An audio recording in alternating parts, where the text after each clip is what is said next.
Noris.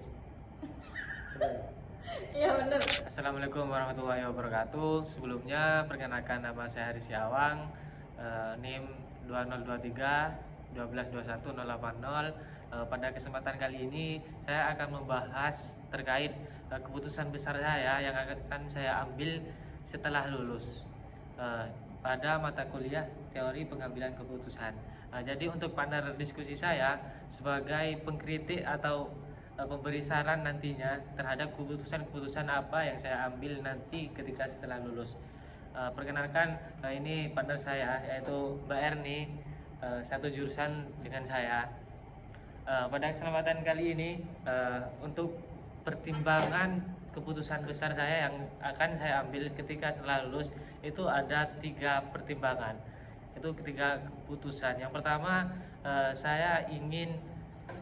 maksudnya saya tidak ingin melanjutkan S2 entah itu di dalam negeri ataupun di luar negeri, karena secara kemampuan saya untuk S2, bukan saya pesimis terhadap saya sendiri, tapi saya masih belum sanggup untuk melanjutkan S2 untuk beberapa pertimbangan lah. Yang untuk kedua yaitu saya ingin bekerja terlebih dahulu. Setelah lulus ini saya ingin bekerja sambil merintis bisnis.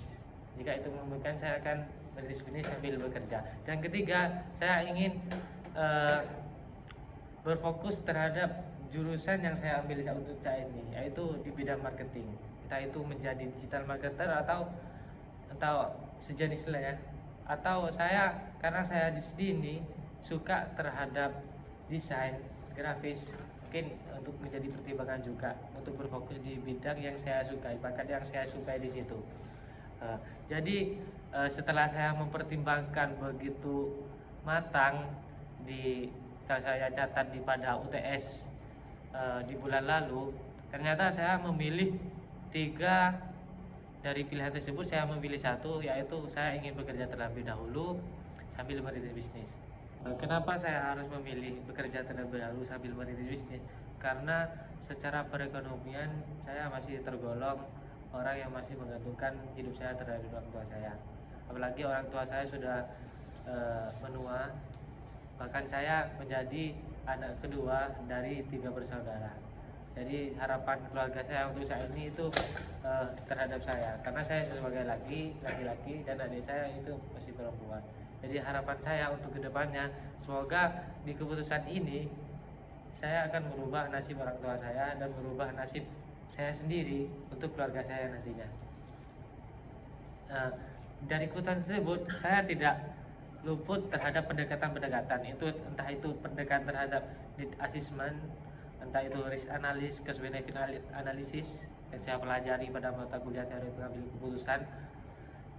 Secara pertimbangan, ternyata yang saya butuhkan untuk saat ini adalah pendapatan yang pasti di setiap bulannya, karena saya tidak mau ketika saya setelah lulus itu menjadi pengangguran, tidak ada pemasukan.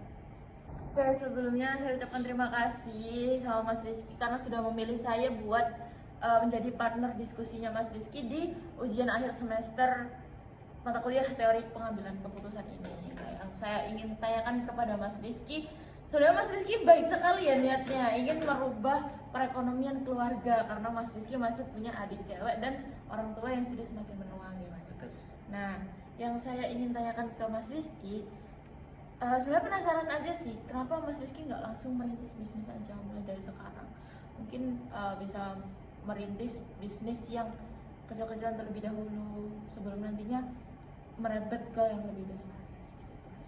Gini ya Mbak, izin jawab ya. Setelah saya menggunakan pendekatan lean assessment, ternyata bisnis itu tidak segampang apa yang Mbak pikirkan. Karena bisnis itu pertama butuh skill, butuh kepercayaan diri, butuh tekad dan juga, apalagi ini yang paling penting, modal. Setelah misal saya harus terjun langsung ke dalam bisnis, modal saya dapat gimana? Masa dari orang tua. Misal modal itu habis, ternyata modal saya setipis tisu lah, anggapannya setipis tisu, ternyata saya gagal di situ. Apa yang saya akan lakukan di situ? Bingung kan? Makanya saya harus bekerja terlebih dahulu, mengumpulkan modal sebanyak mungkin untuk karena gini, di pekerjaan nanti saya bukan hanya mendapatkan sebatas ilmunya saja, pengalaman, entah secara relasi dan etos kerjanya itu bisa saya dapatkan di salah satu perusahaan itu nantinya. Oke, terima kasih Mas Rizky atas jawabannya. Nah, yang ingin saya tanyakan kembali, bagaimana jika setelah ini Mas Rizky mendapatkan pekerjaan selama 1 tahun, 2 tahun, dan Mas Rizky diangkat nih naik jabatan, di mana gajinya itu udah di atas UMR, udah 2 digit, Mas. Benar. Gimana? Makanya Mbak, saya sebelum bekerja ini harus membuat action plan-nya terlebih dahulu. Seperti apa itu, Mas? Gini, di tahun pertama saya sendiri akan fokus terhadap modalnya terlebih dahulu. Untuk di tahun kedua saya untuk merancang bisnis apa yang paling cocok terhadap saya, passion apa yang harus saya lakukan terhadap bisnis saya di tahun kedua itu Mbak. Di tahun ketiga saya akan mencari pasar terhadap di tahun kedua pasar apa, maksudnya konsumen yang bagaimana yang cocok terhadap bisnis saya. Segmen. Ya benar, segmen itu semua lah. Di tahun ketiga fokus untuk membranding bisnis saya di tahun ketiga itu. Karena gini, misal saya tidak mempunyai action plan, saya akan berlarut-larut terhadap perusahaan. Oke. Tapi Mas, kan tidak mungkin Mas Rizky tiba-tiba resign dengan misal udah jabatan yang udah oke dan memulai kembali dari nol. Bagaimana Mas? Apakah Mas Rizky akan mulai membangun di tahun kedua atau tahun ketiga, atau Mas Rizky mengumpulkan dan mempersiapkan seperti yang action plan tadi, baru Mas Rizky membuka bisnis? Apakah itu tidak terlalu mengolor-ngolor waktu? Dan kalau boleh tahu, bisnis apa yang ingin Mas Rizky bikin, yang ingin Mas Rizky wujudkan? Iya sih, menurut saya ya, kenapa harus mengandalkan action plan? Karena itu maksudnya itu menjadi bukti komitmen saya untuk menjalankan bisnis ini. Karena tujuan utama saya adalah bisnis. Namun saja saya sendiri harus menghadapi pekerjaan terlebih dahulu untuk mengumpulkan modal. Oke. Untuk bisnis yang ingin saya buat itu ingin fokus di bisnis fashion, terutama di clothing line. Itu semacam produk basic yang sering dipakai oleh orang-orang, entah itu produk seperti baju, polos, kan sering ya, baju yang tidak termakan oleh zaman. Dan juga untuk pasarnya ini begitu luas. Menurut saya lihat, saya sedikit riset lah, ternyata pasar ini sangat luas dan tidak pernah kemakan oleh zaman. Tergantung brandingnya mau dibawa kemana. Untuk kompetitor biasanya di produk ini rata-rata kompetitor hanya main di kualitas kain. Kan banyak sekarang macam-macam tingkatan kain itu banyak sekarang. Iya, benar. Benar kan? Nah, itu biasanya kompetitor main di situ. Ada segmen-segmennya. Untuk harga segini biasanya dengan kain dengan kualitas yang segini. Itu ada tingkatannya nanti. Itu main di situ biasanya kompetitor rata-rata. Oke, jadi saya mohon izin bertanya ya Mas. Berarti Mas Rizky ini pengen buka bisnisnya ketika Mas Rizky resign atau ketika Mas Rizky masih bekerja?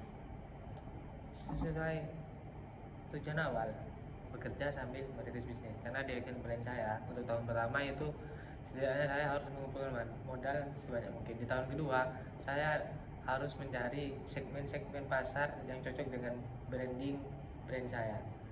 Entah itu mencari vendor, konveksi, entah segala macam yang berkaitan dengan bisnis saya.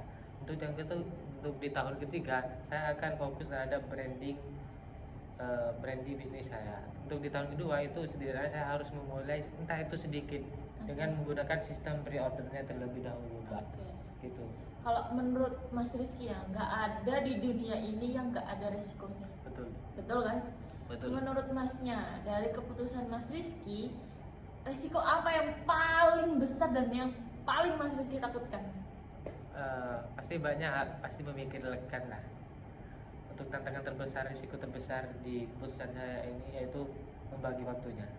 Gimana saya Oke. harus membagi energi saya untuk di pekerjaan saya dan membagi energi saya terhadap bisnis saya. Itu ya sangat sulit, butuh komitmen yang sangat harus sangat berarti bagi kehidupan saya. Gimana semisal saya nanti gugur, gagal terhadap keputusan besar ini, itu hanya ada di diri saya. Berarti komitmen saya harus benar-benar komitmen. Gimana saya harus membagi waktu saya, energi saya untuk kedua keputusan ini, pekerjaan atau bisnis itu menjadi risiko terbesar saya. Karena yang ditakutkan salah satunya harus dikorbankan. Oke. Seperti itu. Jadi terima kasih Mas Rizky. Jadi setelah mendengar penjelasan yang cukup panjang dari Mas Rizky, dan Mas Rizky sepertinya sangat benar-benar sudah siap ya untuk menghadapi dunia yang sebenar-benarnya setelah lulus dari S1. Jadi Mas Rizky itu bukan karena kepentingan atau keinginan pribadi juga, tapi karena memang keharusan dan tanggung jawab sebagai laki-laki yang harus Mas Rizky lakukan. Jadi saya doakan semoga nanti setelah ini mendapatkan pekerjaan yang baik, bisnisnya lancar, dan jangan lupa saya ya Mas. Betul. Jadi keputusan ini menjadi pressure buat saya, karena saya anggap pressure ini menjadi privilege saya untuk bertekad semaju mungkin di kedepannya. Karena gini, pepatah menyebutkan no risk. Iya bener. Tidak ada risiko, gak ada risiko gak kaya, kabar kaya. Oke, Iya. siap. Terima kasih Mas. Terima kasih. Benar-benar luar biasa sekali keputusannya. Jadi terima kasih teman-teman sudah menyimak video diskusi saya bersama teman dekat saya. Kurang lebihnya mohon maaf. Saya Rizky Awang Dan saya Eni Arianti. see you next time. Dadah.